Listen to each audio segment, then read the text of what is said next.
Ang ikapitong buwan sa lunar calendar ay ang panahon ng Ghost Month. Sinasabi na ang mga gate o tarangkahan ng impyerno at iba pang dimensyon ay bukas sa panahong ito. Sa panahong ito ay maraming espiritu ang nakakagala, lalo na ang mga sinasabing gutom at naghihinagpis na kaluluwa. Sila ay saglit na binibigyan ng kaaliwan at kapahingahan. Ang mga ito ay sinasabing nakakaapekto ng hindi maganda sa ating mga desisyon at pati na din sa mga pang-araw-araw na aktibidad natin. Importante na makapag-ingat. Kaya naman ang mga bata at nakakatanda ay pinag-iingat sa paglabas sa gabi dahil pinaniniwalaang ang mga evil spirits ay nandidiyan lamang sa tabi-tabi. Hindi rin maganda ang gumawa ng malalaking desisyon pagdating sa mga relasyon, propesyon, negosyo, mga pananalapi at ang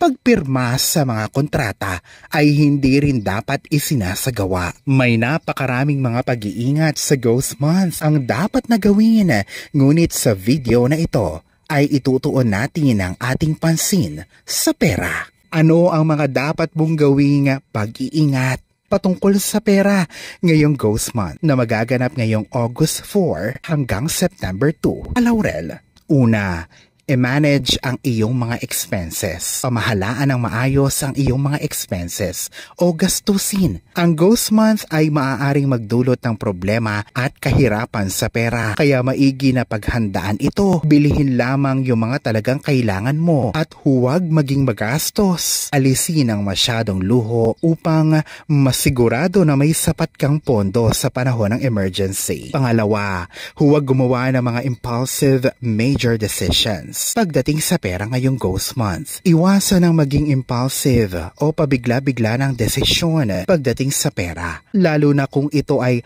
makakaapekto ng malaki sa pananalapi mo. Ang panahon ng Ghost Month ay sinasabing panahon ng walang kasiguraduhan, kaya importante na ipagpaliban na muna yung malalaki o importanteng pagdedesisyon sa pera.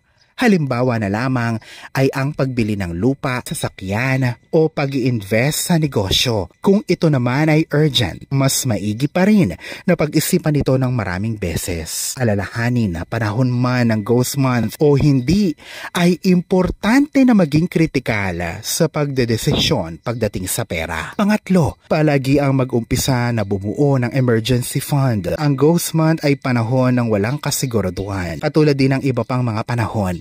Kaya naman mas maigi na bumuo ka ng isang emergency fund upang sa panahon ng anumang sakuna ay siguradong may madudukot ka. Ang panahon ng Ghost Month ay pinaniniwala ang panahon ng maraming sakuna o trahedya. Pang-apat, huwag kang magbebenta ng property sa panahon ng Ghost Month. Iwasan ang pagbebenta ng anumang property gaya ng sasakyan, lupa at bahay. Sa panahong ito ay ayaw ding magsibili ng mga tao ng mga bagay na may malalaking value. Hanggat maaari, ito ay ipagpaliban na lamang. Ito ay maaari magdulot ng malas, hindi lamang sa nabili, kundi pati na din ang transaksyon ay maaaring maging magulo. Pamahiin man o hindi, ang mga payong ito ay makakatulong sa pagpapaganda ng iyong financial well-being.